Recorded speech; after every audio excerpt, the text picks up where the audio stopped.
Hello,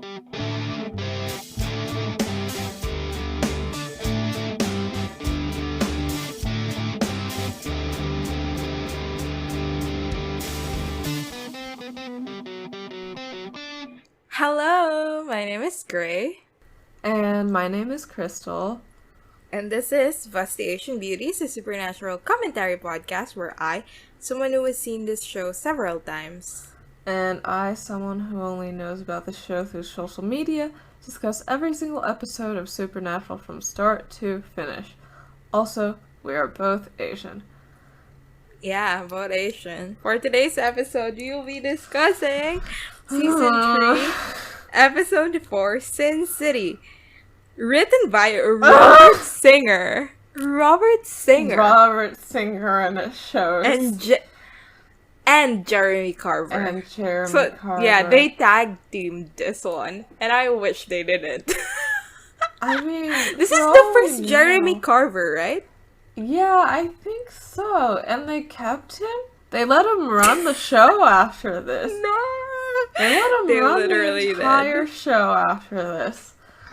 Yeah, it's directed by Charles Beeson. Who I thought we trusted, but we don't. What's his previous works? I mean, nothing too standout, just Playthings and Roadkill. Well... There were women in those episodes, and he was normal about them. Yeah. The thing about Supernatural is... Yeah. It is a misogynistic show. And sometimes you forget, and then other times you remember. And this episode you really do remember. And it's just, like, sometimes I feel like, am I such a prude that, like, you know, I see these women and they're, like, sexual objects. And of course that's alright. Like, it's fine for women to have sex and, you know, Yes. be sexual people. But, like... Yes. And for people to be sexually attracted to women, that is also fine, and in fact, the only morally correct thing to do. But, sometimes I think, like, am I being too prudish by having such visceral reactions to Supernatural? Mm-hmm. And then I'm like, well, like, women can be other things as well. And Supernatural does not show that. So, like, I don't think it's my fault. I don't think I am too much of a prude to be watching Supernatural. I think Supernatural just cannot just have, like, 2 or 3 categories of what they think a woman is like.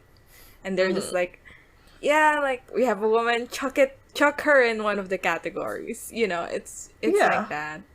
Yeah, they opened up the hooker heels box, and that is where they obtained all the women of this episode. Exactly. Well, they have a nun this episode. Maybe it was from this episode. This was the episode with the nun shoes. Only episode where they used nun shoes. Could you even see her shoes? Isn't her... What's this part that's not the habit called? The habit. The robe part. Yeah. Wait, the whole thing is called the habit? I thought that the head part was called the habit. I have no idea. Okay, yeah, but I feel like whatever it was covered her shoes. Yeah. Yeah. They were... She was wearing hooker shoes underneath. Should we explain what the fuck we're talking about? Like, in case somebody missed that. Like, there was this behind-the-scenes photo from Supernatural set where they have 2 boxes of shoes for women, and one of the boxes says hooker shoes, and the other says nun shoes. Yep. And that is such an epitome of what especially, like, early seasons... Yeah. Like, especially early seasons. So... Yeah. So I guess we have to talk about this episode. I mean, it has some substantial parts. Sure. Well, before we go in, Crystal, yes. I'm willing to bet you don't know anything about this episode, but let's hear it out. I didn't know anything specific about this episode besides the ending scene with Sam and Ruby, because I feel like I've used it in a few AMVs, you know, where he points the Colt at her and she does the very Yeah. sexy head lifty thing, and then there's the like evil angel on your shoulder shot. So that's neat. I'm glad that I got to see that after being tormented for 40 minutes. Um and I didn't know Casey the demon was gonna be in this episode, but I did know her face and her existence. I don't think I knew anything about her personality. Why? Why did you know her? Oh, well, because Tabitha loves evil women. Okay, sure. Okay, so let's start. With so much dread in my heart, we will begin. I mean, is it that bad? Is it that bad? Are we overreacting? There are worse episodes, maybe. I mean, there are, but obviously there are worse episodes. But this one, I think, because it follows such a format. You know what I mean? Like, it's so typical. Yeah. And it's so like this that the combination of the factors are like make me feel like just At some point I was like, yeah, I can't look at this episode directly, so I'm gonna pick up my knitting and knit while I watch this episode, so I don't have to look at it directly. Yeah. Yeah, it's, I don't know. Whatever, let's start. Okay. So we started the church, and it's a Catholic church because the priest has the collar thing, right? So he's a Catholic. My question is, why are Catholic churches in the US so ugly? Because I thought like the Catholic, like my perception of Christianity is Catholicism has the panache, right? Like they have the fancy churches and stuff, and then the evangelical Christians are the ones that are kind of like they're just in a room. You know what I mean? Yeah, I know what you mean. That's the yeah. I've never been inside a Catholic church, so I don't know if they're pretty in the US or not, but you know, this is a supernatural set, so I don't know how representative it is. Yeah. I you know, a question to the audience, to the members of the audience who have been to Catholic churches in the United States, are they really this ugly and plain? Because, like, I'm used to visiting churches here in the Philippines, because you know how it is. Like, there's a time of the year where you're not obligated, but like, it's tradition to visit 7 churches in a row. So, like, you go to a province and then you visit 7 churches there. It's just a thing that happens during Holy Week. So, I've seen a lot of churches because of that tradition. Yeah. And none of them look this bad. You know what I mean? Like, every single church I've seen in my life, even the new ones, even the low-key ones, are like, there's some form of grandeur to it. Like, people pay attention to the light fixtures or what the front looks like. It's never this plain and it's never this ugly. So yeah, this church didn't even have a single stained glass window, did it? Exactly. Yeah, where I think are that's the fancy a failure. windows? Yeah, maybe Supernatural just got lazy with their set design. Well, yeah, I mean, they had to spend so much money on so many extras. Yeah. And go around and take their bust measurements and everything. Do you know how much money that would cost? A tape measure and one guy with the tape measure? They paid him thousands of dollars. Right, he was like, I refuse to disrespect these women without a hefty sum of money. What a nice guy. Sorry, I keep interrupting you to make no good jokes. Continue. So we are in the Catholic church, and there's a nun, and she's putting like, what do you call this? It's like, those little Bibles, whatever. She's putting like books on the things. on the pews. Yeah. Yeah, on the pews. And, in preparation for Mass tomorrow, probably. And as she's going, she's walking around the seats, and there's this like little jump scare where she turns around and there's a priest behind her, and she's like kind of freaked out. But it's just a priest, and they're like, "Oh, I'll walk you to your car. Let's get out of this building." And as they walk outside the door, they see that the upstairs choir area has a guy in there who's calling out to them. And this guy is Andy, and Andy is saying like, "Father, there's no God. And if there is, he doesn't care about us, or he has abandoned us, blah, blah, blah."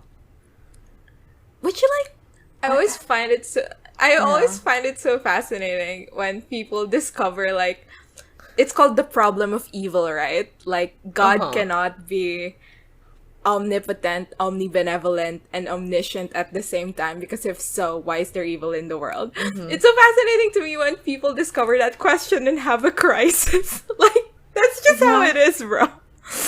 Yeah.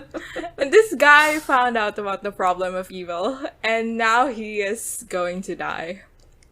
Tough luck. Sorry, dude. And, well, as I said, he dies. He shoots a gun to his head.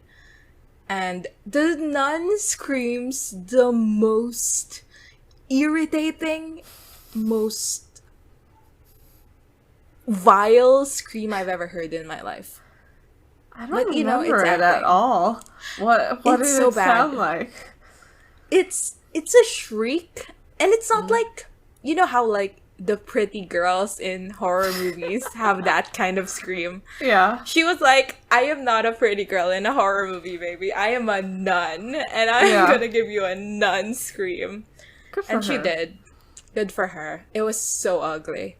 And it pierced my ears like crazy, but so it be, so it is.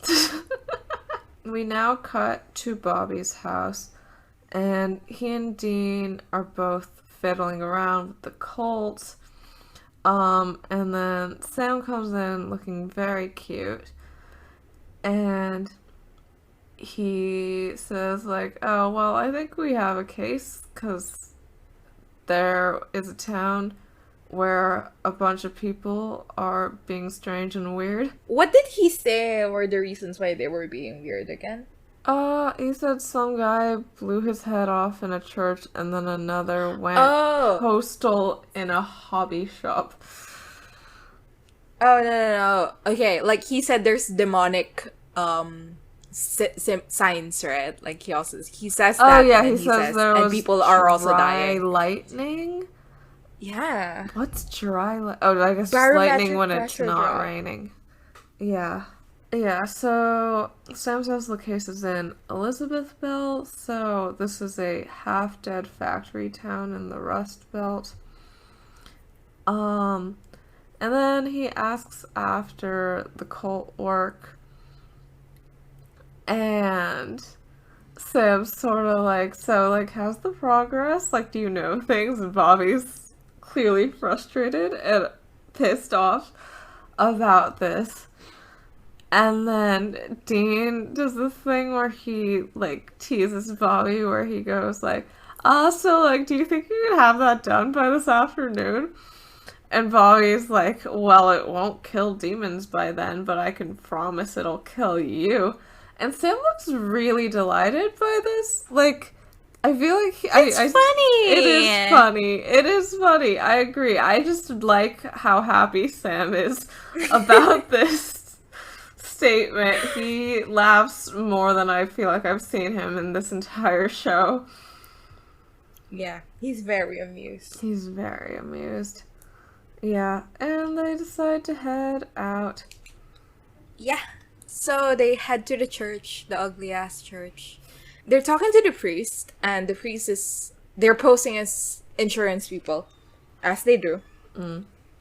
And they're saying that Andy used to come to church like every Sunday, very devout man, until suddenly he just stopped going around 2 months ago. So Is the implication that this was like around the time the gates were opened? I think 2 months ago. Yeah. It's been a while. Mm-hmm. Do you recall what the timeline was like last week? Wasn't that like just a month ago? So a month has passed since then. I don't know. I don't remember. Yeah. I also don't remember. But I was quite surprised that it's been 2 months. Yeah, because it's only the 4th episode, so that means each episode has been like 2 weeks past instead of 1. Yeah. And it's saying that around 2 months ago, it's like everyone in the town changed. Something happened. And yeah. Yeah. It's like, he says that like one day Andy was just wasn't Andy anymore. And it's like he was, and Sam was like possessed. And I was like, when the priest was like, yeah, it was like he was possessed, I would say that. I was like, oh, this guy's a demon. Because, no, like, actual priests would be like, oh, yeah, that guy was probably possessed. Without, like, heavy, you know. Like, are you without even trying to exorcise him? Yeah. No priest would say that. And also, like, there was a personality flip in the guy who killed a bunch of people in the hobby shop. He went gambling and stuff, drinking. Yeah. Cheated on his wife. Tough luck. Tough luck. And also they ask about the guy who died in the Hobby Lobby. Well, yeah, he killed a bunch of people in the Hobby Lobby. That's such a funny detail. What's a Hobby Lobby? Is that like where you buy yarn and stuff? Yeah, Hobby Lobby is like a craft store, and it's especially known for having like very conservative Christian ownership. Oh, I've seen this. Yeah, I've seen the posts about Hobby Lobby. Yeah, they fought a case to have abortion not covered by their employee health care or something. I don't remember how that turned out. Well, I guess now they cannot do it. Yeah. But, yeah. And then they leave. Yeah. Sam calls this town Margaritaville, which I feel like I haven't heard the lyrics to this song, but is it actually about like being like morally corrupt? I thought it was just about eating lobster and having a good time. I have never heard of the word Margaritaville. It's like, so I don't know what you're talking about. A song by Jimmy Buffett. Well, I've heard of Jimmy. No, I think I'm thinking of Jiminy Cricket. Who is Jimmy Buffett? He is a guy who sings. I mean, have you seen the Tumblr post that of like Sam and Dean when Dean finds out about Sam drinking demon blood? It's like a video with audio put over it from the yeah, no, actually, let's move on. I don't think you have. Yeah. Okay. So we go into this motel and it starts with like a shot of the overhead mirror. Yeah. And this happens that they do over and over again. Yeah, each time the motel shows up, which is fun, I think. It's fun, but it gets tired afterwards. Like, I was thinking, like, what's the connection between this scene and that scene? And I was like, nothing. The director just really liked this shot. Yeah, you know what I mean. The director just really liked that shot. But I think mirrors on the ceiling do sort of indicate that this is like a room meant for sex because it's for like self-voyeurism in the bed. So maybe that's the point of it. Well, you can convey that the first time, but not like 3 times in one episode, I feel like. Who was that guy who like one time we enter... Who was the director for that episode where we enter a motel room and then the episode pauses to like pan around the room with funky music playing? What episode was that? I think that was Phil Segrisha, honestly. I don't, for some reason I want to say it was a heart, but I don't know. I don't think that's No, true. it was season 1. It was. Oh wait, it was sorry, the it was other Provenance. episode. It was Yeah, Provenance. yeah. Sorry, I got the Sam The love other interest Sam mixed romance up. episode. Yeah, okay, this Exactly. was Phil Sagrisha. Yeah, Charles Reason, take some notes. You should make it, like, if you're gonna do, like, a whole, this motel is like this, it's kind of seedy. Like, do a Phil Sagrisha and pause the entire episode to show it to us. Pause the episode and then walk off screen into the range of the camera and say, "Hi, this motel is seedy." Exactly. Yeah. So, like, the door across the hall, but it's also a door that basically seems to open directly into their room. Yeah. Yeah, the camera work in this one was like, what is going on? I don't know But, how this motel works. So this guy walks out and he is a short king, and He looks like unshaven Liam Payne, is how I would describe it. He's like don't- Liam Payne if Liam Payne was like a New Yorker. You know? yeah, it had like greasy hair all the time. Dean recognizes this man, and he's quite happy to see him. This man's name is Richie, and Richie recognizes him too. And then, okay,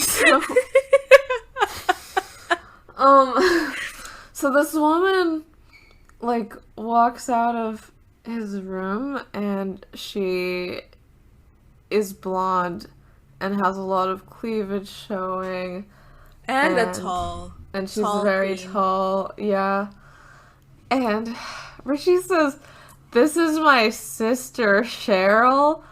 Which, like, why would you lie about that? It makes me so uncomfortable because she goes, "This is my sister Cheryl," Yeah. and then the way Dean introduces Sam is, "This is my brother." So I was like, "Stop it! Stop it!" No! Oh. Yeah. So, and then he hands Cheryl some money, and then Richie goes, "Well, stepsister." Stepsister. What's wrong with It's so you? horrible. Why? So, okay, I guess this episode has a thing where it's like, having sex with women makes you cool and good, but having sex with a sex worker is terrible, and sex workers are also only here for us to make fun of them. Right? Yeah.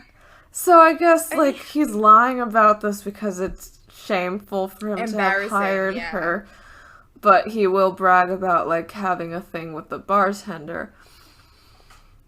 Yeah, alright, episode. So, yeah, Dean invites Richie in, and Dean gives a little backstory. So they fought a succubus together while while Sam was in school. Okay, and then Richie establishes himself further by saying, "You should have seen the rack on this broad. Freaking tragedy when I had to gank her." Yeah. Okay. Alright. Yeah. Busty murder succubuses. Let's go. Yeah, and they have this banter about, like, wait, who actually killed her? Like, don't forget that I saved your ass or whatever.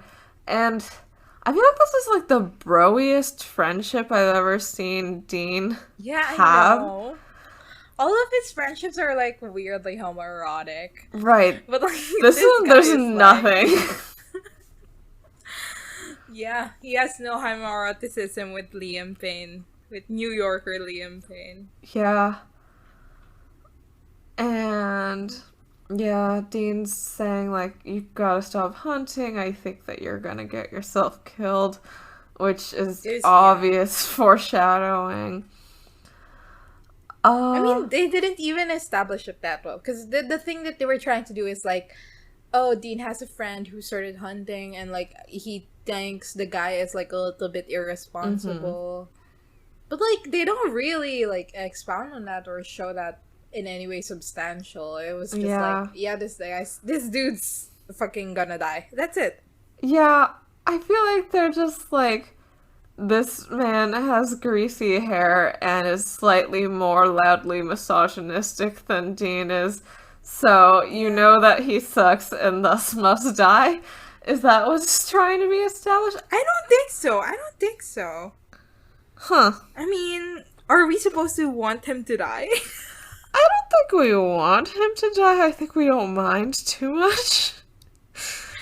I don't know. I don't mind too much, but Yeah. I have no idea. Yeah, I don't know. I guess I can't tell if he's supposed to be likable or not. I think he's supposed to be like trashy, but you feel affection for him. So yeah, I guess you're not supposed to want him to die. Yeah, So- he's a New Yorker. I'm so enamored by his accent. It's a It's New York fun. accent, right? I think It is? I mean, Yeah. I'm stupid and I'm not sure if it's Boston or New York. I think Yeah. it's New York. I mean, I don't know anything about accents ever. I mean, we've heard me try to do a British accent last episode and it did not fare well. So, Yeah, so Dean asks if he has anything on the case here, and Richie's like, nah, got nothing on the demons. And, you know, my sister back there definitely had the devil in her, but she wasn't no demon, you know what I'm saying? Bro, what? Who is this man? What is he doing? what is he doing here? Why What is is he this? here? What are we? What did we just see here? Yeah. So, he says that the people who died in this town were dead by the time he got there, so he couldn't actually check if they were a demon. And Dean's like, okay, well, can we find anyone else in the town who also suddenly changed personality 2 months ago? And Richie directs them towards Trotter, who used to be head of Rotary Club and then started opening a bunch of businesses with gambling and sex workers. And he's gonna be at his bar, so they head over there. So, Sam and Dean, like, head to town. Yeah. And the town is buzzing. It's alive, and they have a bit of banter about how, like, isn't this a factory town? And Sam's like, thought so, but apparently not. And, Yeah. you know, they walk around. There's the scene where, like, there's a woman in a car, and they Yeah. walk past the woman, and Dean, like, walks back to ogle at her.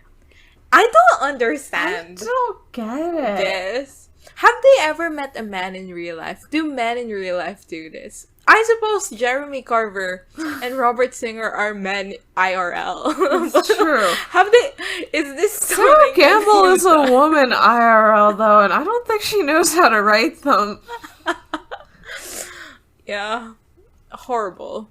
Yeah, I yeah, and when you say the town is buzzing, like, the only shots that we get Yeah, are are of women sexy just women just walking around sexily. Yeah, Yeah. really walking around, Mm. and yeah, they enter the bar, and Richie is there, and he's wearing a satin shirt, and they have a whole banter about, like, oh, this is like satin or silk or whatever, and it's so weird. I don't get it. I mean, Does I it get mean it, like, something? I have no idea. I get that it's fun to have conversations in a show where it's like, it doesn't mean anything, it's just character building. Or, you know what I mean? Like, it doesn't have, not everything has to have, like, a relevance to the plot. Sometimes it's just to build character. The character, but with this guy though, like you're trying to build this guy's character, he's gonna be dead in 10 minutes and we will not give a fuck. And it's like Dean doesn't even give a fuck either. You know what I mean? Yeah. So like, why this guy? I don't know. I don't know. Just like Dean had a friend once. Aww. He was his rare best for him. friend and he just let him go. Exactly. Yeah. Yeah, and they have this whole conversation about how, wow, there's a lot of women here, and Dean is like, look at the bartender. I'm sure I'm gonna hit her up. And Richie was like, no, easy, bro. Like, me and her, we got something going on, so you can't go for her. And then Richie leaves, and Sam and Dean are alone again. And Dean is like, wow, no way you can get a girl like that. Look at her. You could fit that ass on the nipple. What does that mean? I don't know. Mean? I don't know. I don't know what it means. A nipple is small. What does that mean? Or is she saying that, like, she's skinny? I don't... Is that good? I don't think so. Let me look up phrase like... fit that ass on a nickel. I mean, I think, like, this was during an era where the body standard was very different. You have to keep that in mind, I feel. Okay, like, I looked up fit that ass on a nickel and the only results are people going, what the fuck did Dean mean when he said that? Yeah. Jeremy Carver should, answer for his crimes. Yeah. I feel like there should have been a scene in, like, season 9 Supernatural where Dean goes, you can fit her ass on a nickel, and Cass is like, what the fuck does that mean? And then they have to explain to Cass and the audience what the fuck it means. I agree. I feel like this is the only way we could have gotten an answer. Yeah. Anyway, Father, the priest is there. And he turns to Dean and is like, oh, you think so? And Dean is like, oh, why are you here, Father? And the priest goes like, you go where the flock is. And then he has this very flirty exchange with the bartender where he's like, I better see your ass on Sunday. And then when he turns around, he says to Dean, even without a nickel? What is wrong with this man? I mean, he's possessed. That's what's wrong with this man. What does it mean? I just... I don't think we're supposed to think he's possessed. Like, we're not supposed to know he's possessed until the twist. So, like, the point of this is to be like, he's a cool priest. He objectifies women just like you. Yeah. Yeah. He's just a human being with human desires, such as being a misogynist. Yeah. I just right in front of her. Ugh. Yeah. Anyway, they talk to the bartender, blah blah blah. Yeah. And then a guy comes in and he's talking to some other guy. And the other guy is saying like, oh man, you look like shit. And then the guy's like, yeah, I haven't been feeling myself today. And he's holding a gun. And Sam and Dean notice this. And they point at the guy. And the guy shoots the other guy. Yep. And Dean tackles the man to the ground. And Sam's like, call 911. And it's a whole thing. And Dean... This is very important. I almost missed this scene. Because I was like, I mean, like, it happened and I was like, let's erase it from my memory. Yeah. Because I was like, it's not gonna be that important, right? Like, what we're supposed to get from here is that other people are trying to kill other people in this town. But, my god, do they do the whole Dean tackled the guy to the ground. thing, like, it's gonna be so relevant to the rest of the I episode. mean, barely. Like, people bring it up a lot, but I don't think they ever bring it up in a plot relevant way. Yeah, but like it's a thing, or though, It right? is a Like they whole bring it up thing. twice. They bring it up twice. Yeah. And they do the whole comedy bit where like Sam is like, yeah, I guess he's a hero, and it's Yeah. just it's so tired. What are they doing? What is Jeremy Carver and Robert Singer doing?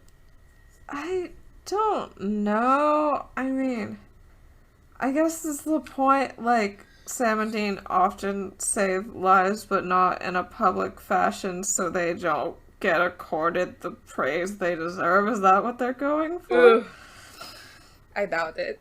Yeah, I don't know, man. Alright.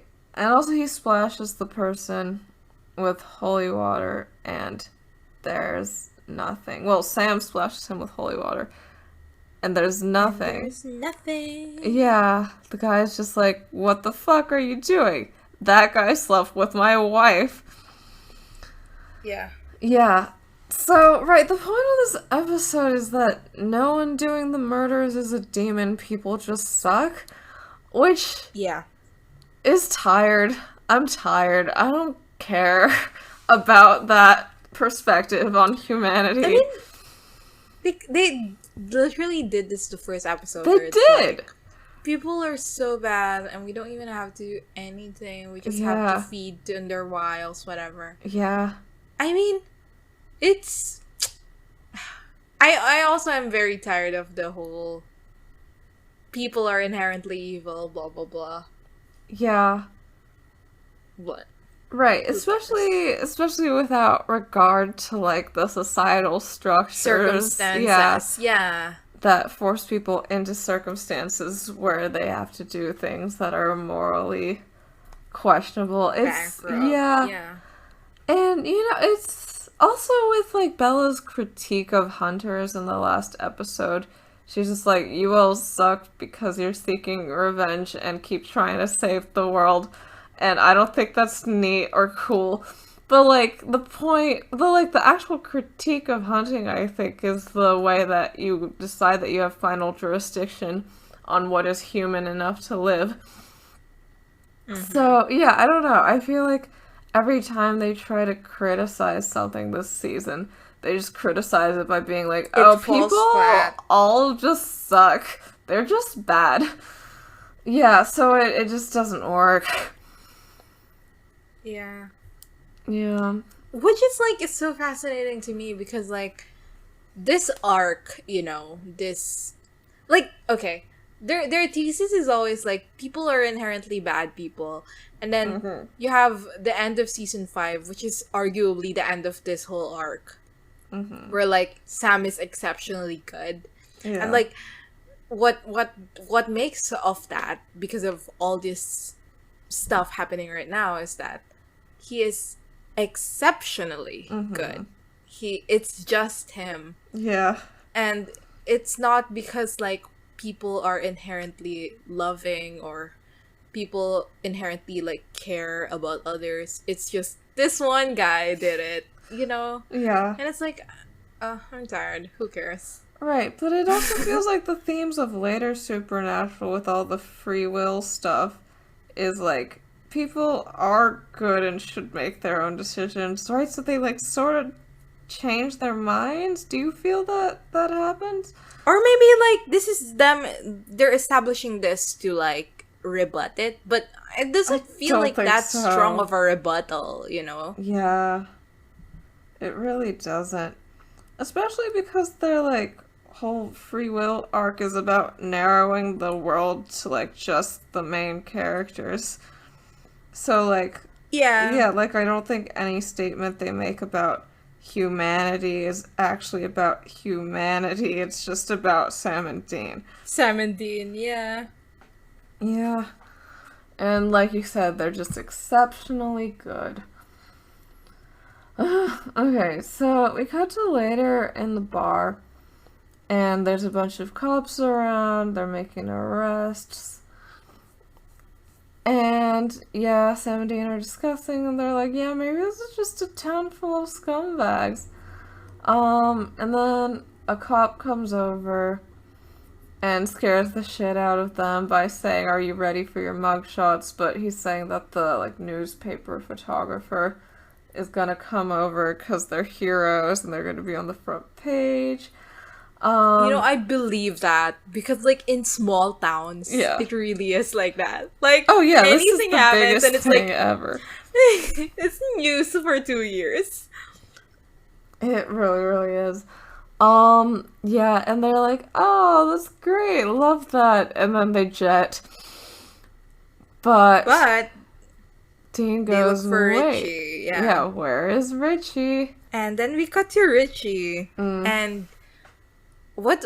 This girl is named Casey. Yes, Cassie. Casey.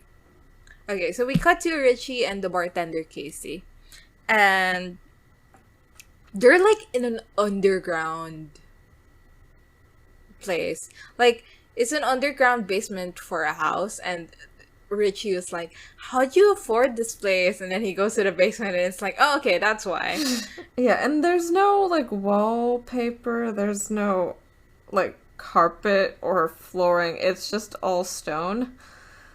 Yeah, it's like stone, like slash cement slash whatever. Is this what do basements look like over there? I mean, basements are usually a bit unfinished, but I feel like Yeah. the floors at least are a bit Also, better. they're not this big, right? Yeah, they're not this big, and also like, I think if they're unfinished, it's just like a wall that like only has white paint on it or hasn't really been painted. It's not really like stone, like old Yeah. castle stone. Yeah, and Richie is like trying to crack jokes like, do you not want to go to my motel room instead? Like, I have oils and shit. And Casey was like, well, I have toys. And he's like, okay, that beats the oils. And as they go down, I mean, the obvious happens. He gets murdered. Yeah, her eyes turn black.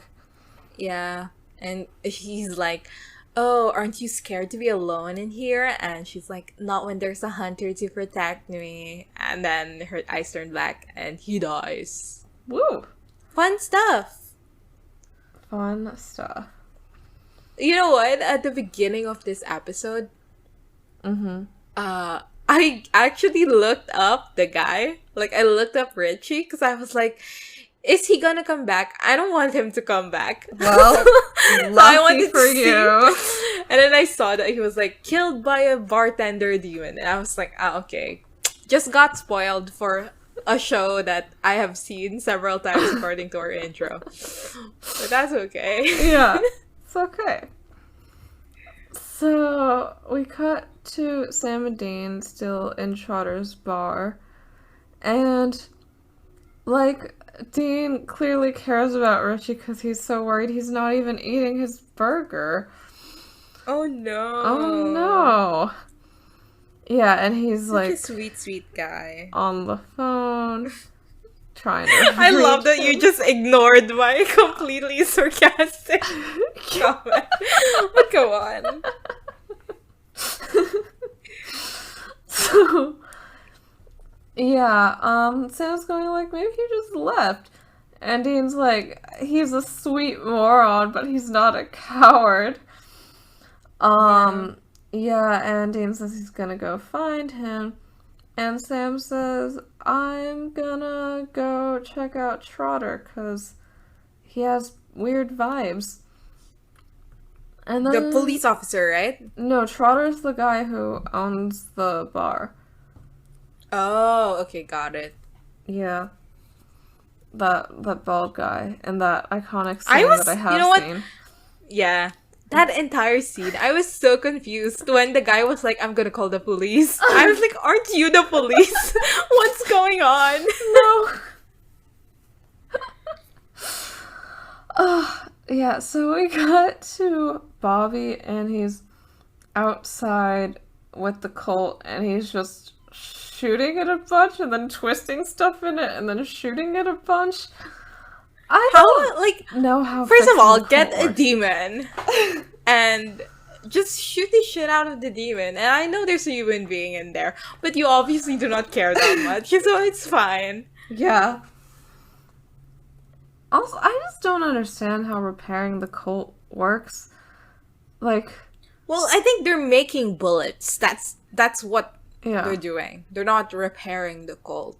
Uh-huh. So, what's he doing? Just, like, dipping bullets in salt? Like, I don't know how this works.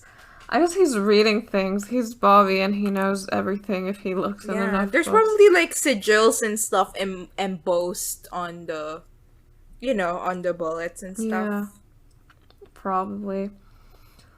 And then Ruby appears. Woo! Woo! And she's like, "Hi, your gun is not gonna stop a demon." And Bobby's like, "How do you know?" And she flashes her black eyes at him. And yeah, Bobby's all like, "Okay, well, I'm gonna shoot you." And she says, "Take your best shot." And yeah, and then she like eggs him on a bit. And in the middle of her egging on, Bobby shoots her. And she goes like, "Owie, that hurt a little bit." Or what? Ouchie! Ouchie! Ouchie! Yeah. Oh, youch! Ouch. Yeah, but like in a fun way where she's clearly just annoyed. Yeah. It's like a more low-key version of Meg's like, "You shot me," to her brother. Yeah. Yeah. So she didn't die, so the cult doesn't work. And Bobby asks, "What do you want?" And Ruby says, "Peace on Earth and a new shirt." Because, that one has a bullet hole in it. And then she offers her help with the cult. Which, Ooh. yeah, did you feel that, like, at the end when the cult's working again, like, I feel like they're overusing Ruby as, like, a magical plot piece in this episode. I wish the cult was a little bit more of a struggle. Yeah, same. Because they were like, Ruby's here and she can solve everything. Like, how did she even notice? How does she know? Hasn't she been down there the whole time? Exactly. So, like, I wish it was like, they had an episode where it was like, we're working with a demon and we're in like in Bobby's house and like reading books, and Ruby is saying like, no. Okay, that one. You know what I mean? Yeah. Like, I think that would have been a little bit more fun, but it does suspend your disbelief if they're not immediately killing her, so I get why they had to do this. Right. Sam is like in this guy's house or office or whatever, and he's in the hallway and he's watching this guy, and Dean calls and he's like, "Where are you?" Sam's like, "I can't talk right now. Get back on me later. Let's meet at the bar later." Then he hangs up. It's a whole chase until there's like two guys here. Like, so there's Trotter and then there's another guy, and they're looking at stuff, and Sam's like, "Huh, what is going on?" And then suddenly he gets attacked by the other guy, and it's a whole battle. And then Trotter like holds up a gun against him, and it's like, "What are you doing here?" And Sam's like, "I think you know." And he's being so broody. This entire episode, he's been like either like jolly or like, oh. You know what I mean? Right. He's very fun this episode. Yeah. Too bad that the rest of the episode is like this. Yeah. But Trotter was like, "Yeah, well, I'm calling the cops," and I was completely lost because I was like, "Isn't this the cop?" But whatever. And someone's also lost, and he was like, "Cop?" And Trotter was like, "Yeah, you're trespassing. You're attacking me. You're in trouble, my friend." And Sam is like, I think I can explain it." And then he grabs the gun and then he points it at them.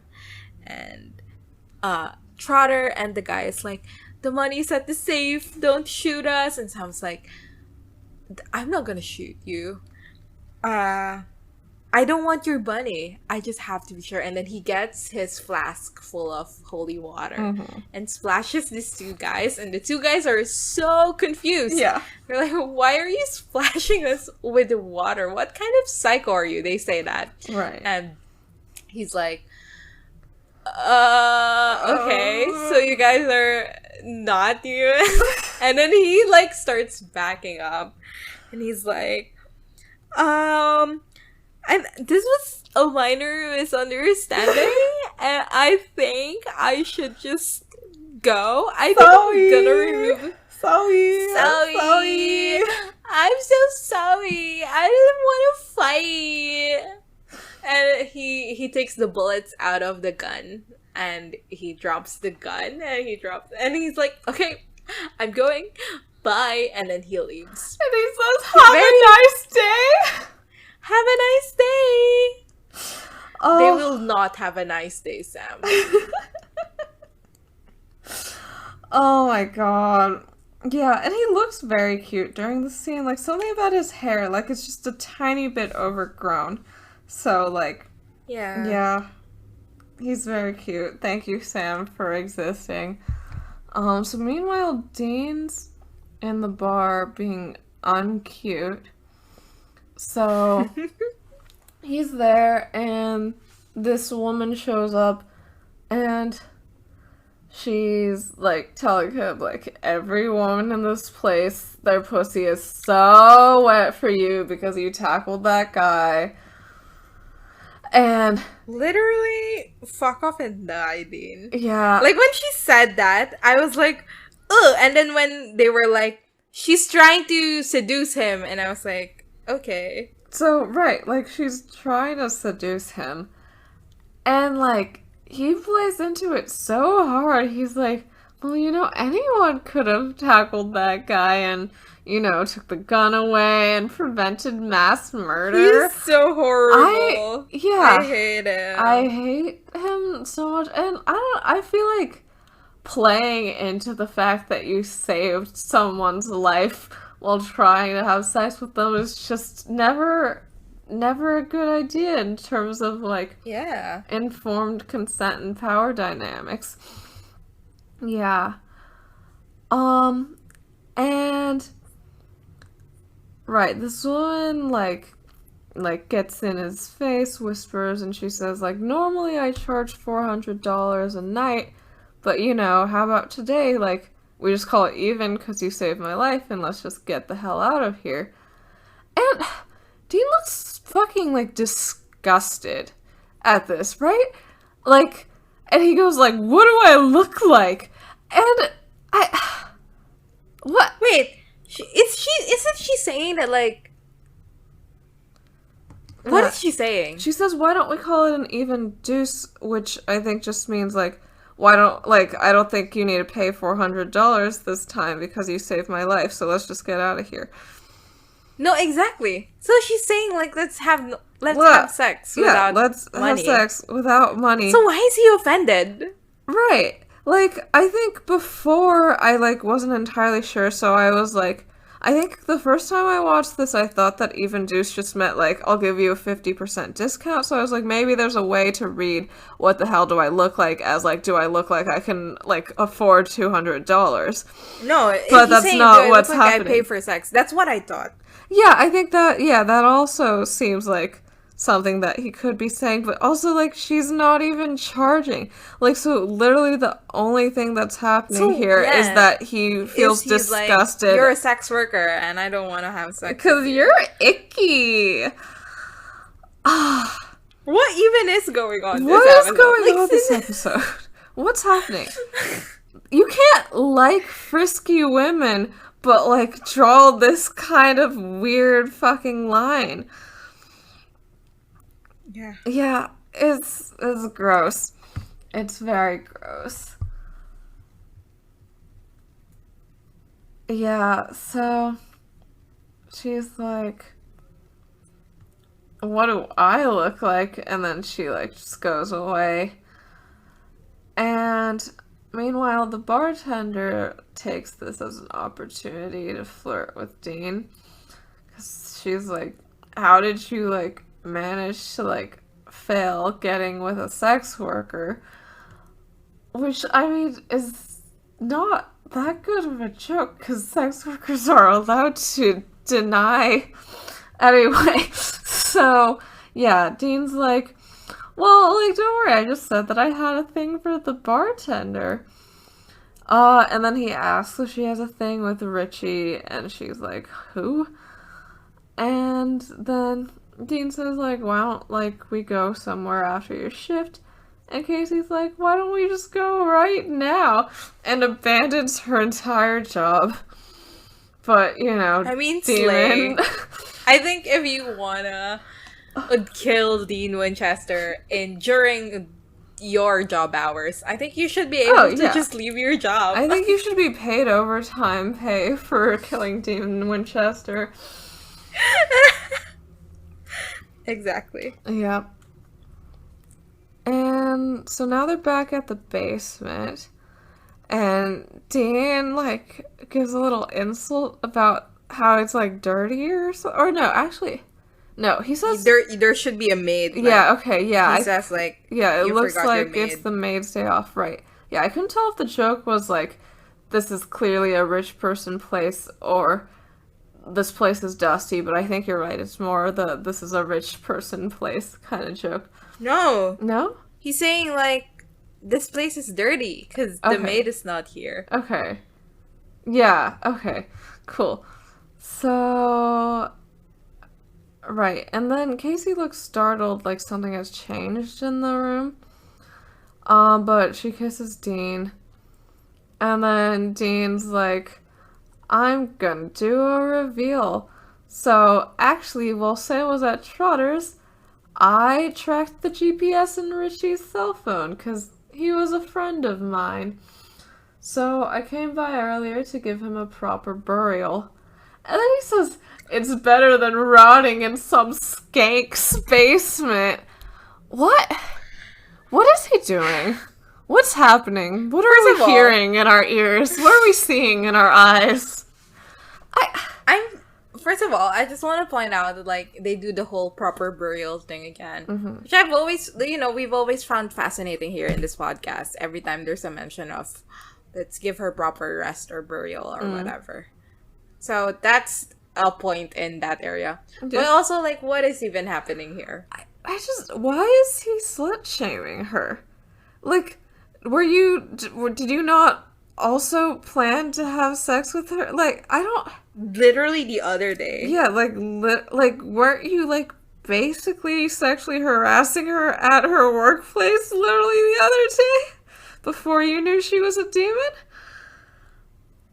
I don't get what it is. I don't understand. Like, it is okay for me to have sex, but not women. However, I demand to have sex a lot, and each of those times it must be with women who are then having sex. Like,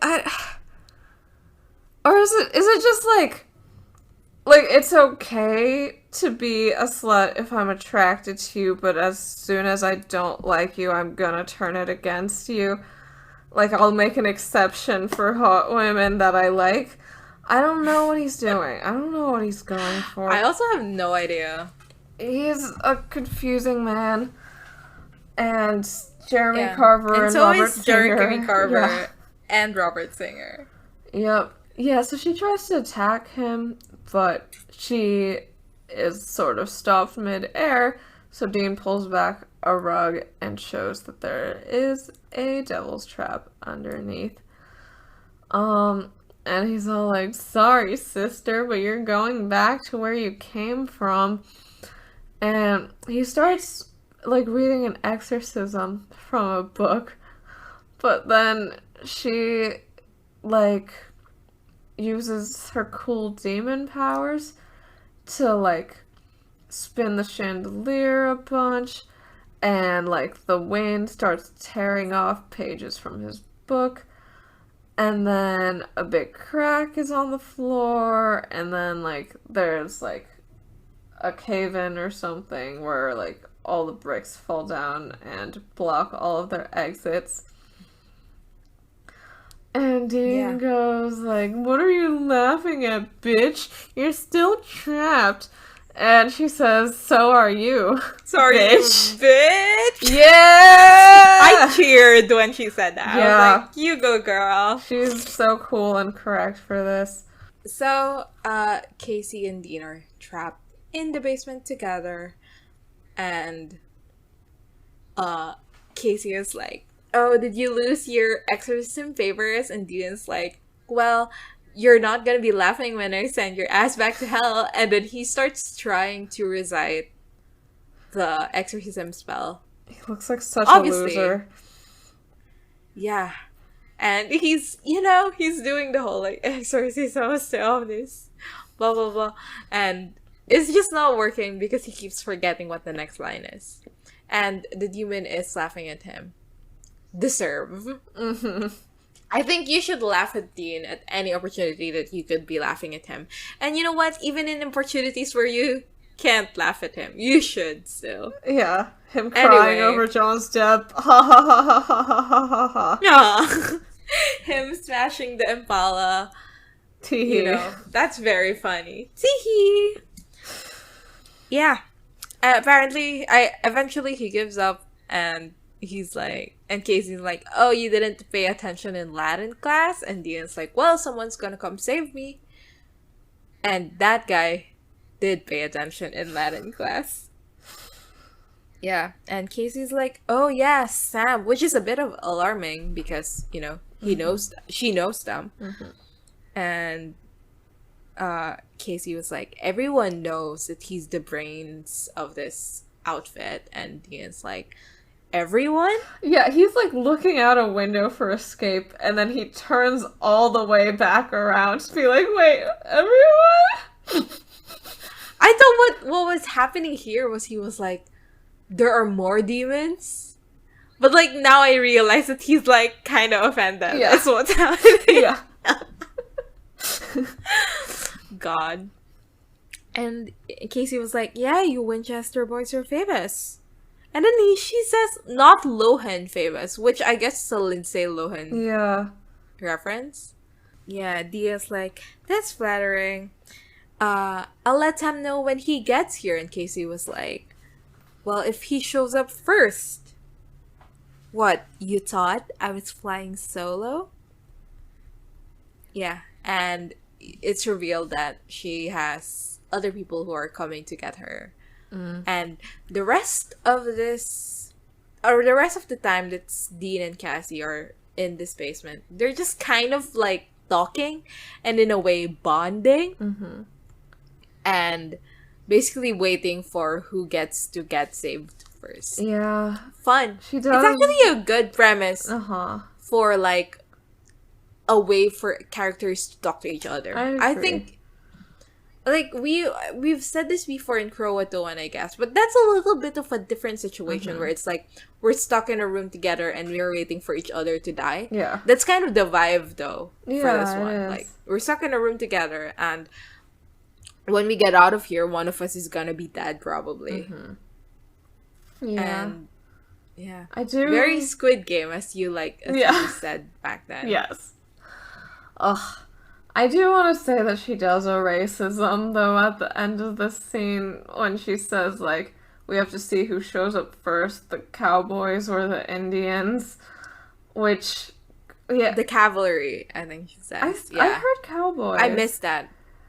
No, she said cavalry. Okay. Is it Calvary? I think I'm thinking of Cadbury. It's cavalry. Yeah. Okay, but the game that people play, like, as children in, like, movies and stuff is cowboys versus Indians. I have no idea what you're talking about. Okay, so, like, it's a thing that, like, American children in books that I've read play, where, like, I think it's just like a make-believe game where, like, you're fighting and one side is the cowboys and one side is the Indians, meaning, like, indigenous people of the U.S. So, like... Yeah. Yeah, and, like, the Indians are the bad guys, blah, blah, blah, and you just fight. So, yeah, I mean, I feel like it might be a transcribing error. Because it also says you can give me hard eyes all you want, but I was pretty sure that she meant heart eyes. But yeah, I don't know. You should say hard eyes. Yeah. Yeah. I think it was cavalry. I think I would pay attention if it was cowboy. Yeah, okay. That's true. That's true. I think I just overwrote it in my head because I'm more used to the phrase cowboys versus Indians. Yeah. Yeah. So we're at Trotter's bar again. And the woman that we saw earlier, the sex worker, is like hitting on Sam now. She's like, hey, you look like kind of tense. I know how to relax you. And he goes, maybe later. Sorry, maybe later. Yeah. Which, is a way to be normal about things. So, but I guess he doesn't know that she's a sex worker. Maybe he'd be just as bad as Dean. So, the bartender is now some guy, not Casey. And why did I just her Sam? Sam asks the bartender, like, hey, like, have you seen Dean? Basically. And the bartender calls him, like, the big hero. But yeah, he's like, well, maybe I've seen him, maybe we didn't, like, depends. And Sam goes like, depends on what? And this felt like a weird thing for Sam to say, because in the past, especially in season 1, he seems pretty, like, aware of when people are asking for bribes. Money, yeah. And he's, Right, so the bartender is like, and Sam's like, oh, okay. But he's like, oh my, does everyone around here have their hand out? He's like so offended.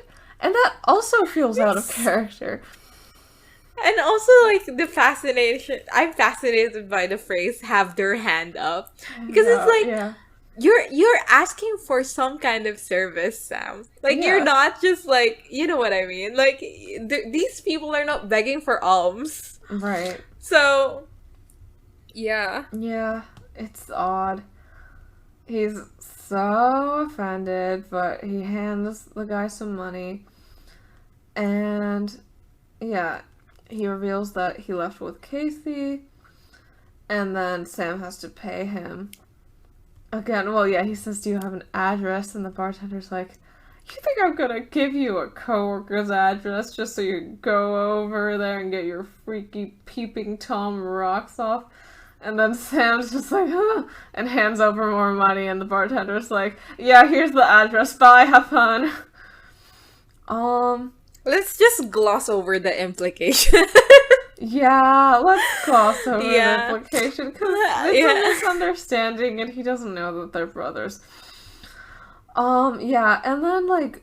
No, like, the implication that, like, this guy is just like, here's my coworker's address to this guy who's obviously a creep, from my understanding. Well, like, it was like... Well, yeah. It really bothered me. I mean, but, it's a TV show. It's a TV show.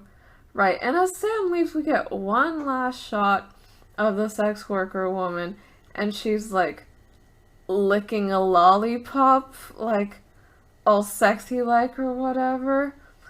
And, what's the point of this character besides to just make fun of sex workers, you know? Like, there is no point, and it sucks. So, right, the two of them are trapped in this basement, Dean and Casey, and they're talking, and the general trajectory is that Dean is sort of reluctantly bonding with her eventually. Yeah.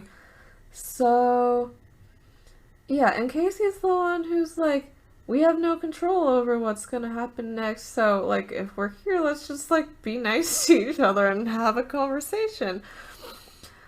And, Dean's still offended about Richie's death, but she was like, well, he had a knife. And Casey has such a fine body. I don't want to see it ripped. Okay. And...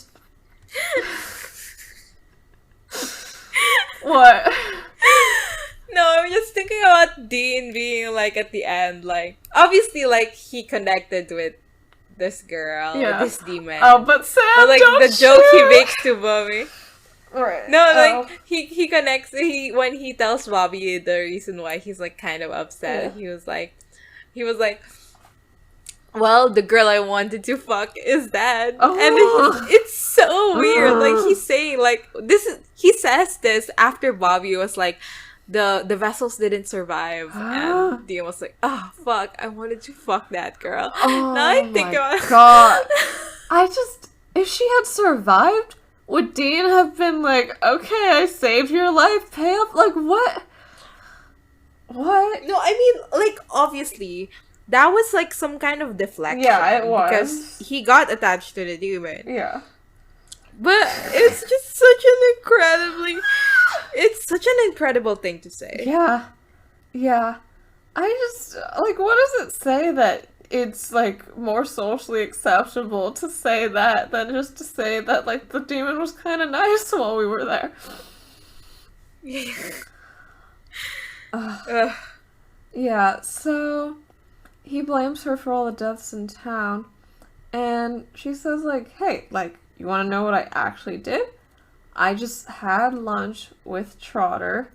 She says specifically he had a cheeseburger, I had a salad, which is such an unnecessary, like, line, and also I think the point is just to be like, oh, like, she's a hot girl, she only eats salads so that she doesn't get No, fat. I think the point was, like, I was even more virtuous than that him. might be part because of it. I had a salad. Yeah, and he had a it's evil to cheeseburger. eat food with fat in know. it. Yeah. So, I hate it here. yeah, she says that all I did over this lunch was just tell him, like, how much money he could make if he opened a few businesses that catered to harmless vice. Which, yeah, I mean, I do think most of his businesses cater to harmless vice. No, I mean, like, gambling, casinos and stuff are predatory and etc., etc. But yeah, so, yeah, she gave him the ideas, and then he built all these businesses, and then she says, like, supposedly God-fearing folk waist deep in booze, sex, and gambling. The things that Supernatural thinks.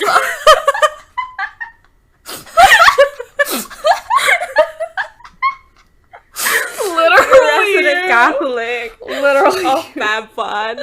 Literally knee deep in booze, sex, and gambling. Yeah, and I am a God disbelieving folk who has never had booze, sex, or gambling. Welcome to All or Nothing if you go to our Kickstarter. No. Exactly.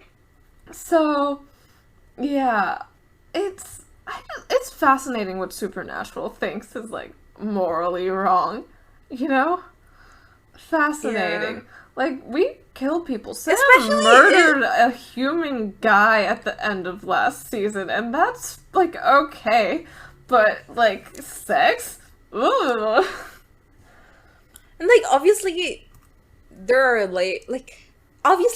there are layers to this in the way they think of it, right? Because, like, when Dean does it, it's fine, but, like... It's just because he's so cool and hot. And every man needs it. Like, it's fascinating to me that they present this idea that, like, oh, these people are having sex and that makes the Sin City. Yeah. When, you know, your main characters have had sex. It's true. And it's, like, it's fascinating that there's, like, it's a sin when it's convenient and it's not when it's not. Yeah, like when you have to work for it, you have to work for it by being pretty at a bar. Yeah, and it's just... It's fascinating to me because it's not like they're trying to say something this episode. They are not. Like, it's not like they're sitting here going, we have this idea that sex is bad, but in reality, it's not. Like, they're actively painting it as like something harmful that's destroying the community. Yeah. Like, yes, our main character ends up as an alcoholic, but you know, all these other people are drinking or like, yeah. And maybe what they're trying to say is like, the morality is not attached to the actions, it's The the other things that result to it. So for example, like, sex is not inherently bad, but cheating on your wife is, you know, Right. something like that. But it's not like they're saying that as well. Like, they're not saying that like drinking is not inherently bad unless like, you know, there's bad repercussions that happen afterwards. They're not saying that too. Yeah. So like, what are they saying? I mean, I think she's trying to say, like, people are hypocrites because they, like, are all religious, but then they decided to start doing things that went against their religion. But then she says that they're all gonna go to hell for having sex? For drinking? Me. Literally, I don't even know what's going on. Yeah, I'm just confused. Like, she says that this is... What is a sin? Yeah, what's a sin? I mean, I guess we know because we saw 7 of them and then they all died. No, I mean, like, why are these people allegedly going to hell for gambling when Dean literally went to heaven? Yeah, like, he does, like, his playing pool for money. Is that not gambling? That's hustling. I think that's a little bit worse. Oh, because he's also lying. Yeah. Yeah. Right. Yeah, I don't know why. Like, is it like a point system? Like, Dean saved a lot of lives, so as a result, he's allowed to have sex and gamble? I mean...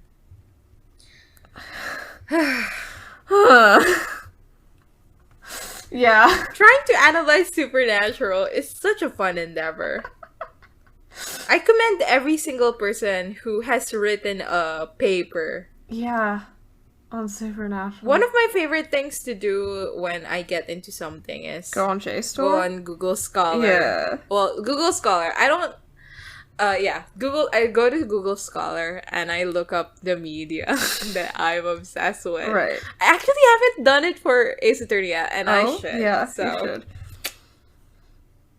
Yeah. Like, right, she says, like, you don't get it. Like, all of them are just going to hell just because, like, of, like, little things. Like, there being alcohol present and there being sex workers present. She says, your kind is corrupt, Dean. Weak. Okay, girl. Yeah. She says that, like, we're gonna win, blah, blah, blah. This show is so Catholic. Yeah. Right, which is, like, it currently has a Jewish showrunner, right? So, like, why is it so Catholic right now? I mean, I don't know what Jeremy Carver and Robert Singer do, so maybe that explains it, but this is odd and strange. So funny. Ugh. What even is... Oh, is yeah, it like a also, criticism Sam, of like the... goes to Casey's What even is apartment, going but on? it's... What? It's empty. Yeah, No, yeah. Cause she's not there. Like, she hasn't been there since she got possessed. Yeah, and also he sees Sulfur there.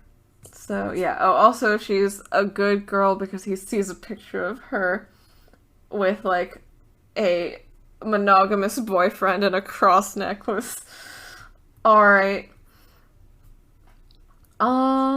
Very fun. Yeah, so Casey and Dean keep talking, and she's doing her whole, like, your god, like, isn't, like, doing very good because there's war and genocide. Problem of evil once more. Yeah, and she's like, yeah, you guys killed so many people, like, even demons were shook. Blah, blah, blah. Yeah, I don't know. Like, do they think they're doing something new here? Do they think they're doing something new here? I think everyone who watches Supernatural should just read the book of Job and then stop watching Supernatural. That's my hot take.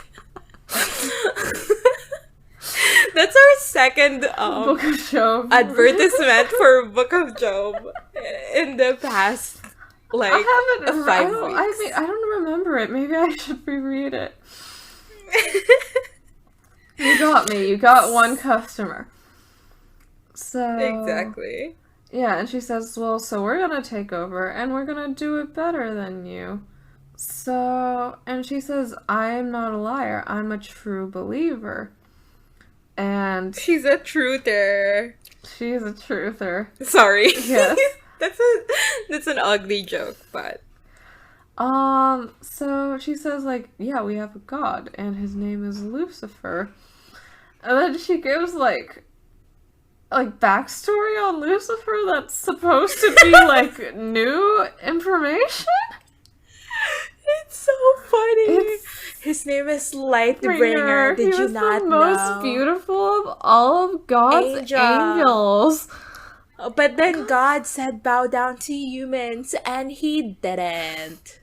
And now he's the devil. And then she even does the thing where it's like, the devil and demons, and she goes, your words, not ours. Yeah. You know. Yeah. Alright. I guess Supernatural just thinks that its audience doesn't know things.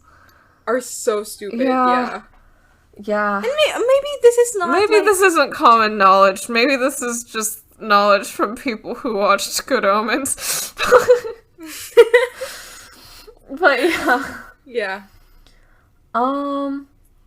Right, and I think she, like, draws, like, a parallel between demons and the humans and monsters relationship when she says, like, tell me, Dean, how do you like bowing before lesser creatures?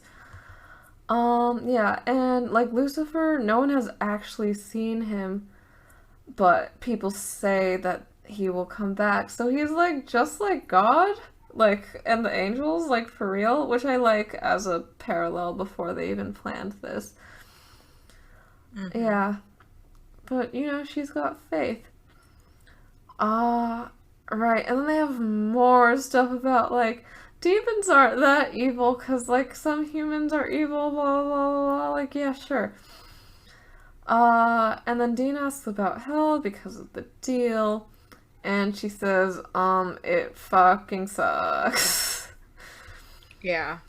And later, like, finally they get to a bit of a bonding moment where she's like, hey, it's, like, kind of weird that we're just sitting here and talking normally. Yeah, and she's lying down on the floor sexily. She's lying down on the rug, like, on her side so she can, like, squeeze her boobs together for a good shot for the camera. She's, like, rolling around like a sexy cat. It is so fucking awkward to look at. But they're bonding. What is the point of this? The part where she's lying on the ground. Like, is she trying to seduce him? Or are they just like, this is how women be acting? I think the point is, like, to have that kind of, like, sexy something going on. Okay. Because I think she said, like, what did she say? What does she say? Oh, yeah, she says, if I didn't know better, I'd say that was lust in your eyes. Yeah.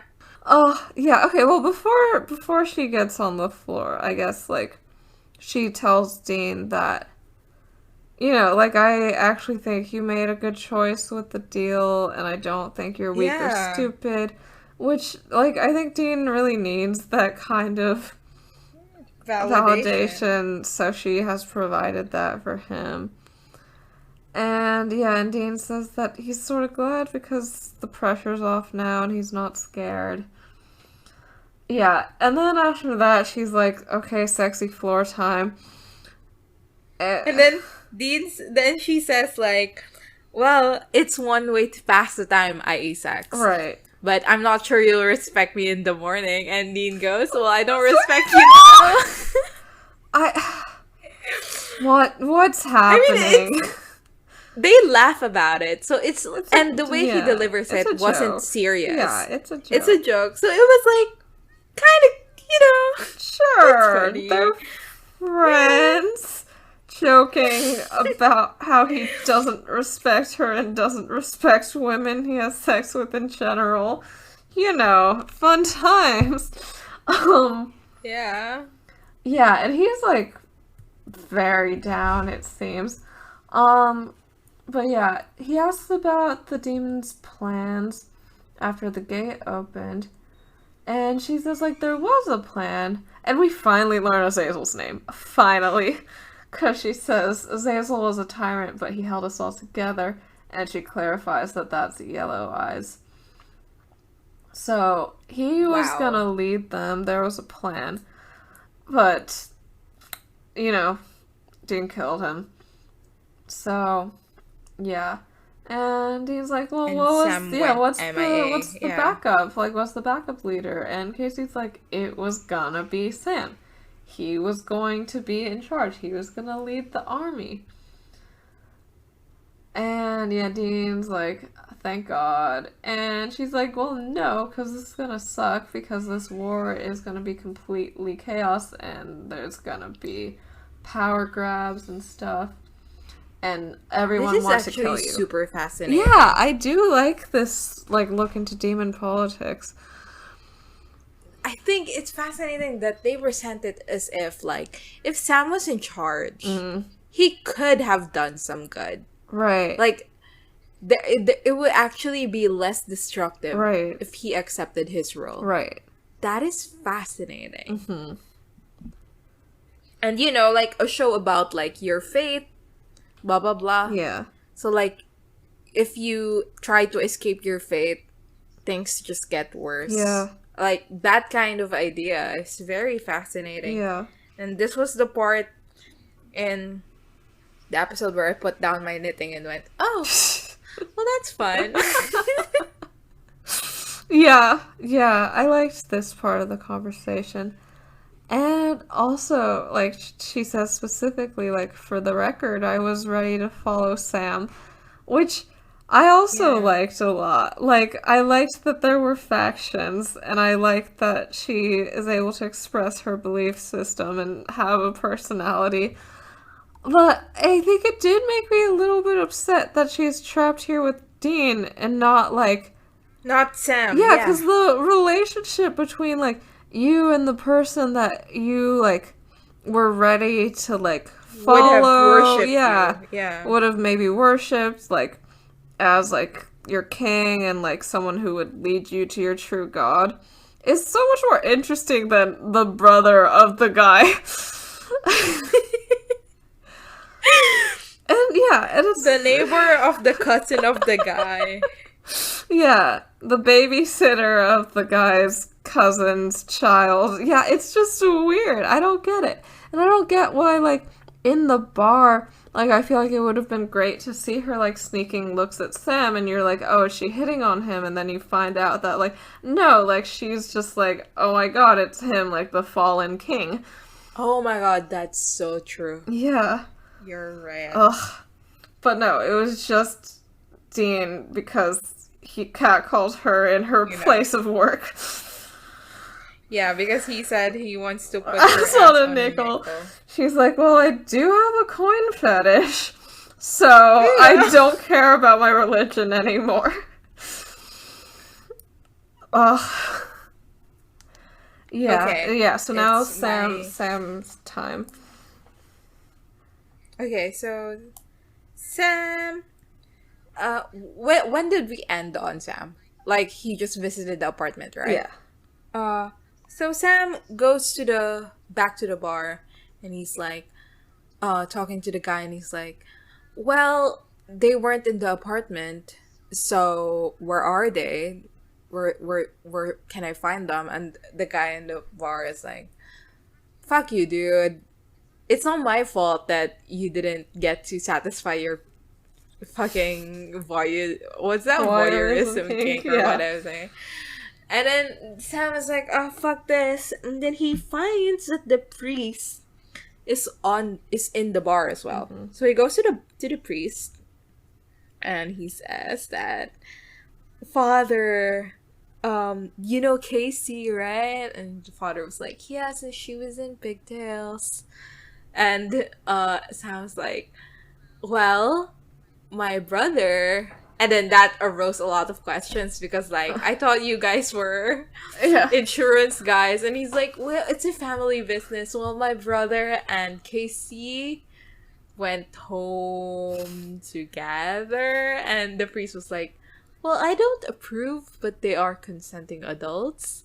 And Sam was like, I'm worried that something went wrong because I went to Casey's apartment and it was empty. Wild. Absolutely wild. I didn't even And- check and- our motel room, which is another location where people can have sex. Yeah. Our motel room that is very obviously like a sex motel room.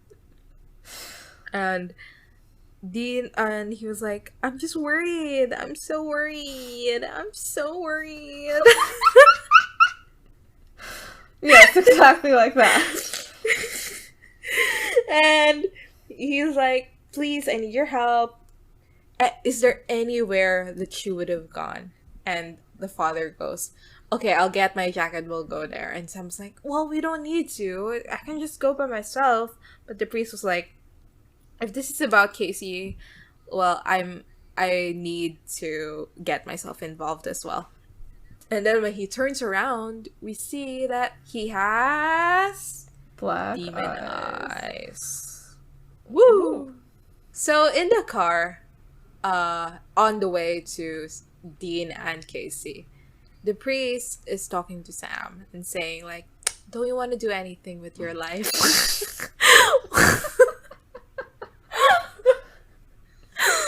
Me, whenever I'm in a car with literally any adult in my life. But they're like, don't you want to do anything with your life? You seem like the leader type. I can see you in front of people and like leading them. Yeah, And Sam's maybe even demons, maybe even an army Yeah. of demons.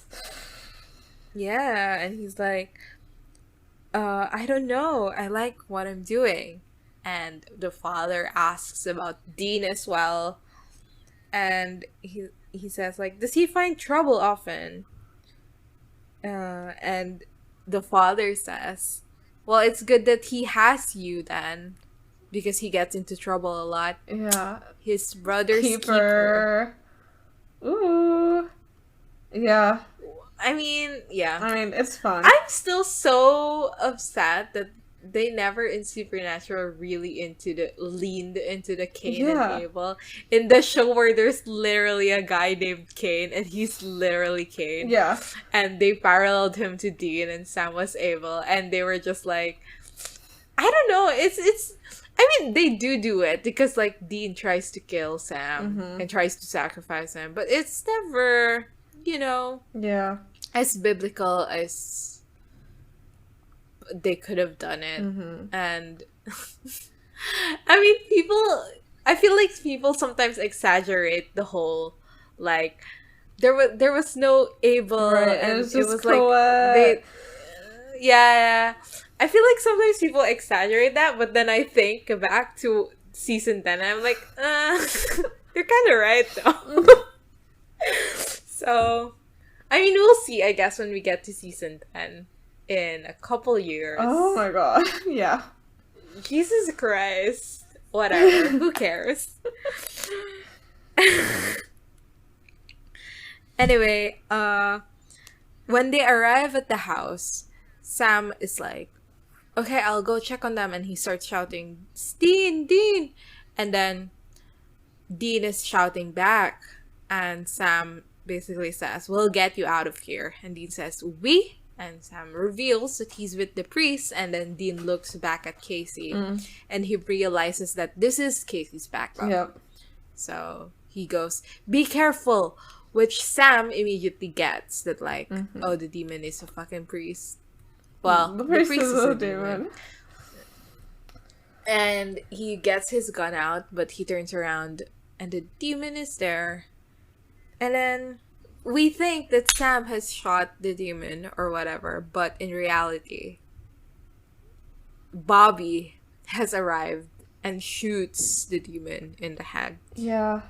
Okay, is the assumption that, like, Ruby knew where to go because she knows Casey and where she's been, like, staking out? Or I know! Wait. Yeah. Wait. There's a shot that's fired. It misses first because he dies in the basement, right? Yeah. So it misses, and we see that Bobby has arrived. And Sam is like, Bobby, how did you know where we are? And Bobby turns and we see Ruby. And then the priest comes into the basement, smashes in, and, you know, tosses Dean around and stuff. And then he goes to Casey and kisses her. And it's like an incredibly funny kiss. Is. Yeah. I don't even know how to describe it, but I saw it and I was like, well, that's funny. And they say that they've been together for centuries. Yeah. Which is an interesting element to add to this. I don't really know what the point is besides, like, I don't know. Long job. Yeah. I guess, like, to... I think what they're trying to do is, like, they've been together for centuries, and Dean and Casey has been, like, in the same room for 2 hours. Right.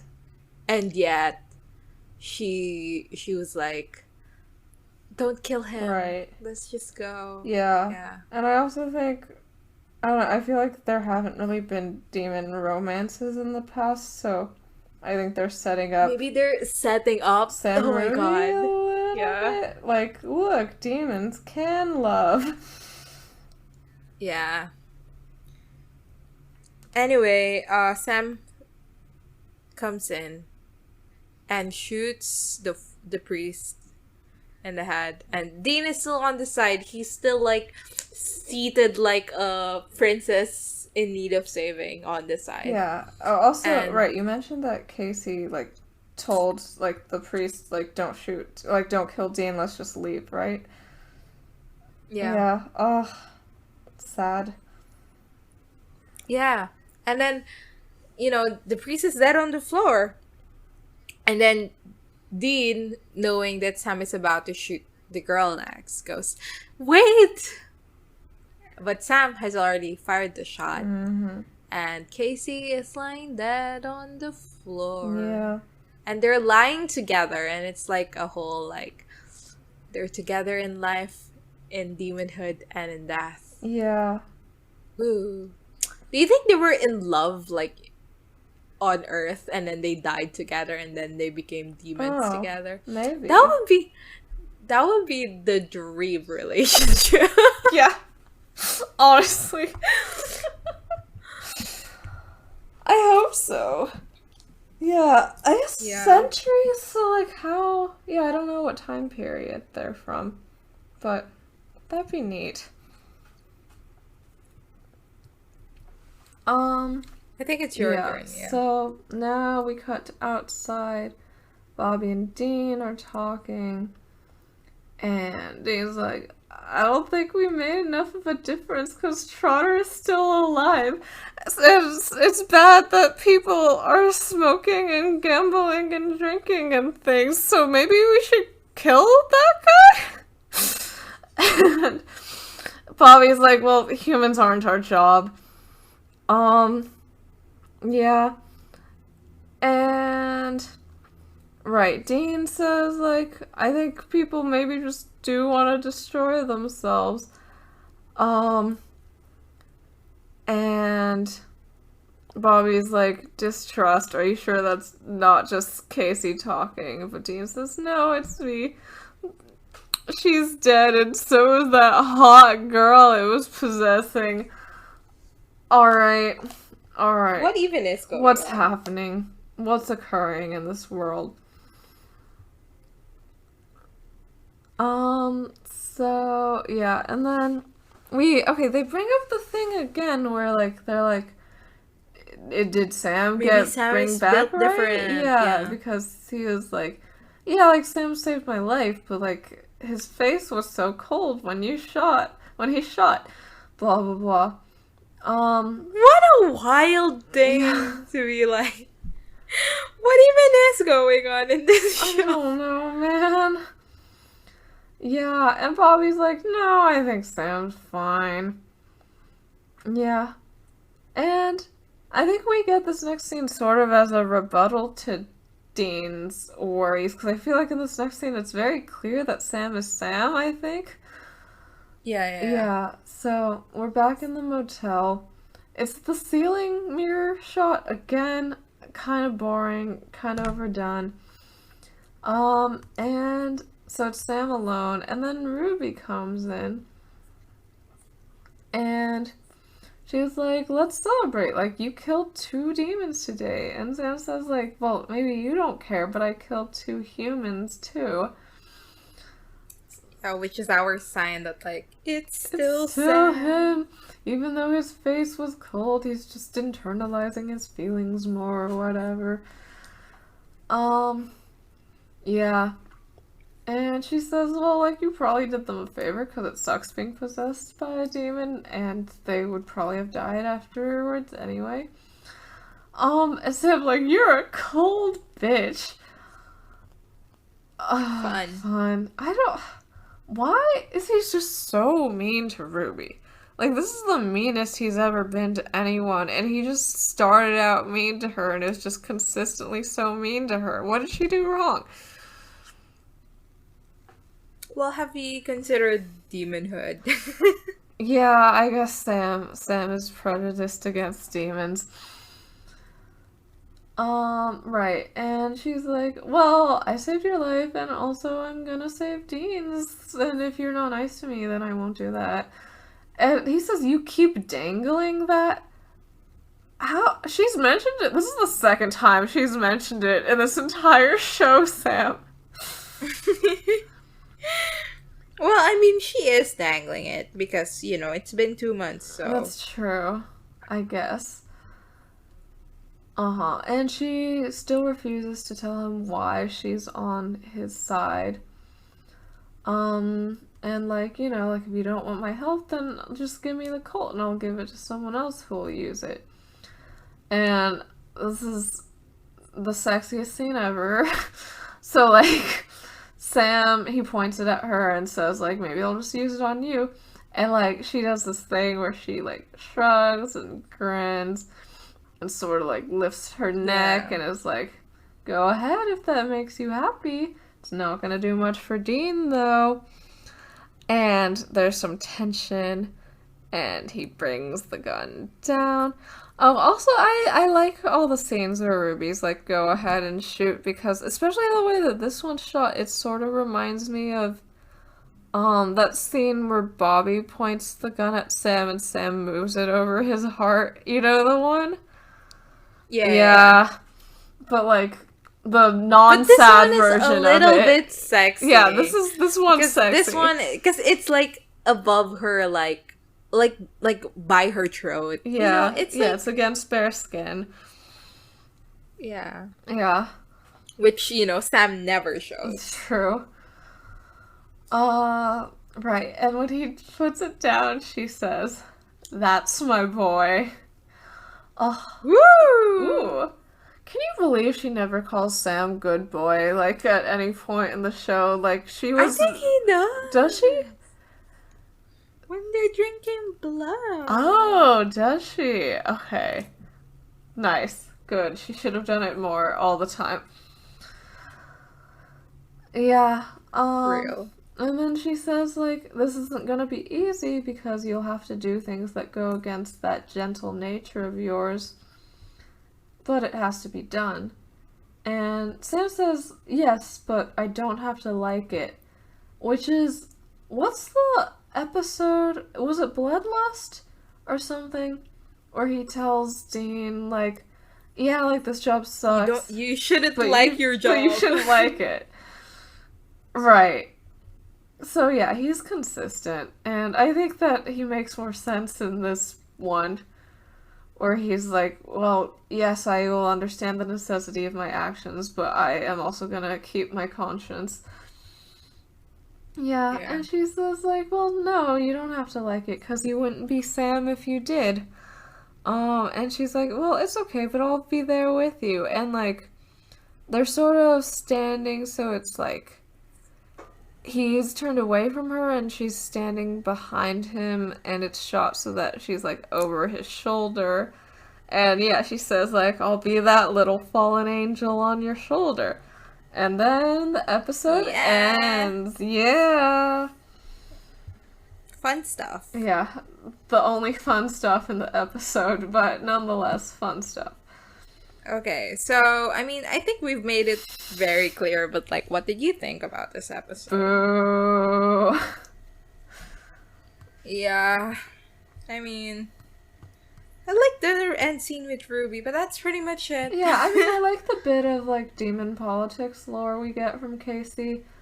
Yeah, especially the whole, like, yeah. Sam could have been a good leader. Yeah, and I like that she is given some depth, but sadly she has to get that depth while stretching languorously on the floor. I mean, it's fine, but like, Yeah, I mean, they're like, there's one Yeah. woman in this town who isn't here just for objectification or making fun of sex workers, but we will objectify her to filth each time, and also she's gonna be, like, an exception, and also a demon, so no, like, human woman in this town. you know Yeah. what? In the first few lines of that thing that you said, I thought you were talking about the nun. I was like, slay. You're right, they didn't sexualize the nun. A win. A win for nun. Yeah. Yeah. Yeah. What's your best line, worst line? I liked the... For the record, I was ready to follow Sam line. Yeah. A lot of potential there. She was killed by her fallen king, and she doesn't even get a moment to have a facial expression about it. Aw, you're right. I think my favorite line is basically the parts where she says that, like, if Sam was the leader, it would be a better time because, like, the demons are fighting over, the demon politics parts. Because, as I said earlier, it's very interesting, and it's, it's the part of the episode that made me go, huh, cool stuff. It is cool stuff. How about worst line? I have one. Yeah. Does that have the word nickel in it? Yeah. The ass on a nickel line. Yeah. What even is going on? What even is happening? What are we? What is this? What is this? That's probably also my worst line. There's a lot of worst lines. Or actually, I might go with one of the lines where Casey's like, humans are just inherently evil. So, I don't know, your kind is corrupt, weak, or the one where she's like, supposedly God-fearing folk are having sex? One of those. Okay, IMDb rating. Huh. I would say this one would still be a line of 8 because of the audience of Supernatural. But I think it will be a low 8. Yeah. Maybe like an 8.3. Yeah, I was gonna go with 8.2. Okay. It's gonna be higher than that, though, isn't it? You think so? I think that the audience of Supernatural will be like, ooga booga hot women. Okay, I have it pulled up and it's, I can't find it. Fuck, why can't I find it? Oh, it's an 8.2, you're right. Okay. Well, yay, I guess. I mean, at least it's sorta lowish. Let's see the user reviews. The first one is literally called The Corruption of Humans. I hate you. Blah, blah, blah, blah, blah, blah. How corrupt the human race is. This makes this some of the best writing on a supernatural show ever, and it shows how much the writers are willing to risk in terms of religion and faith. Is it? Is it? Is it? Does it?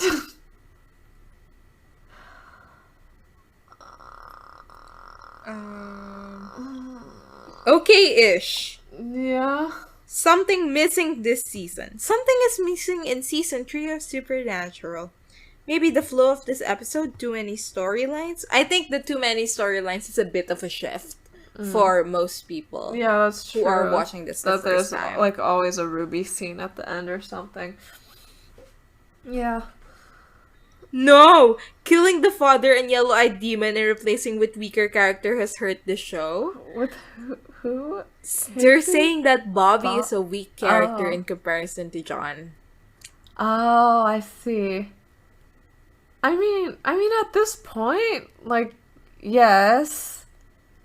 I think that John brings a lot more interesting things because he sucks so bad, but in interesting ways, and gives them disorders in interesting ways. But, I mean, I'm not upset that he's dead. I think that him dying was necessary. I think, for me, I don't necessarily like Bobby, but I like what he represents in the show.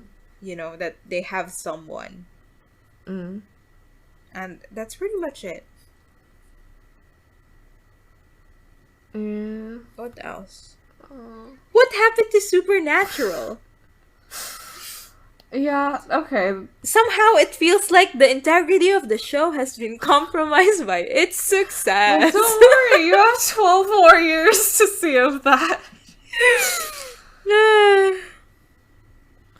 The opening sequence is flashier. Oh my god, this person agrees with you. Yes. You said, right, Yeah, like you don't like the opening scene. Yeah, I don't like how high res it is and how sparkly the metal is. About being hunted and survive. I wish this was the show about two brothers avenging the death of their loved ones, about being hunted and surviving in a world of heathen, evil, and bleak future by the strength of their love and devotion to one another. All gritty work and dark and sarcastic. That is what made it good in season 1 and 2. That Halloween haunted house with pretty girls thrown in for eye candy. Huh. I'm not gonna comment on that. I'm just gonna let it linger. Moving on. Let's move on. I'm trying to see if there's anything.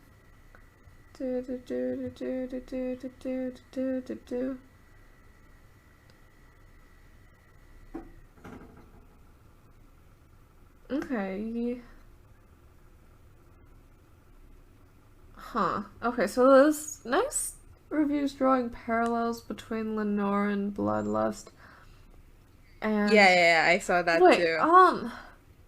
Are we sure that this is about Lenore and not just them mixing up vampire and werewolf? Oh, I think they're thinking of Lenore. Okay.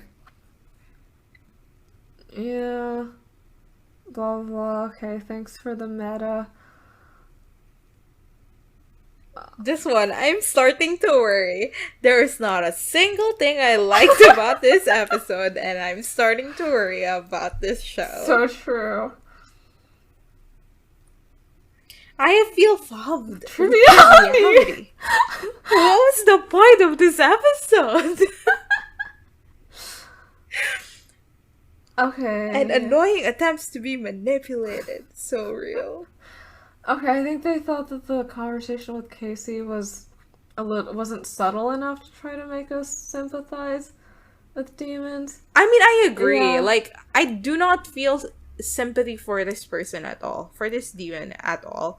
I just found the Sam parts interesting, and then that's pretty much it. But, like, I don't get how Dean would be like, but she's good. Like, at what point did you think that? You know what I mean? Huh. I mean, I don't know. I thought she was fine the whole time. I think that murder is okay, so... you know. No, but, like, for Dean, Yeah, you for know? Dean. Like, for Dean's... Yeah, like...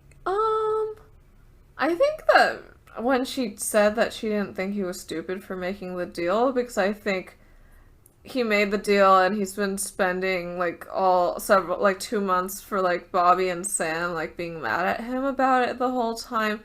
I feel like Yeah, that maybe was so. maybe a calculated move on her part, but I think that it, like, made him like her a lot more. Yeah, the I'm starting to worry person says that the demon woman should have been a man instead. Why? I think Dean starting to talk to a demon like they were buddies would have been much more entertaining and convincing that way, is what the person said.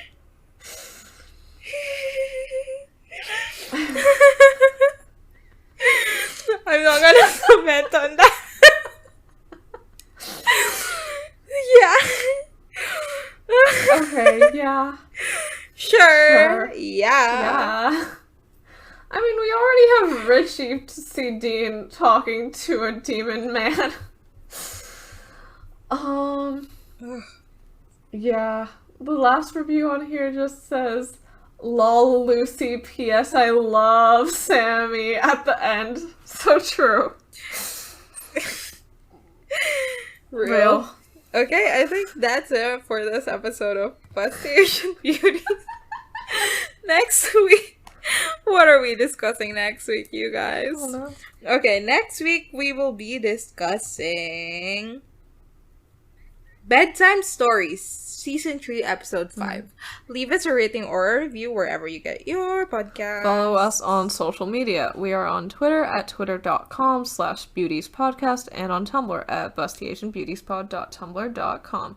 Our official tag is BABPod, BABpod, and thank you to everyone who's donated to our Ko-fi at ko-fi.com/bustationbeautiespod. You can leave us any feedback, comments, or inquiries at bustationbeautiespod@gmail.com.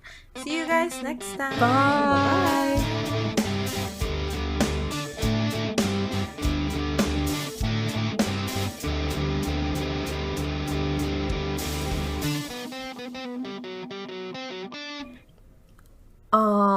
Right, so she tries to... What?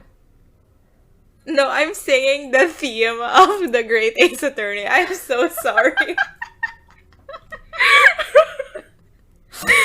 This episode has caused me so much distress, and I just need to my way to survive. I understand.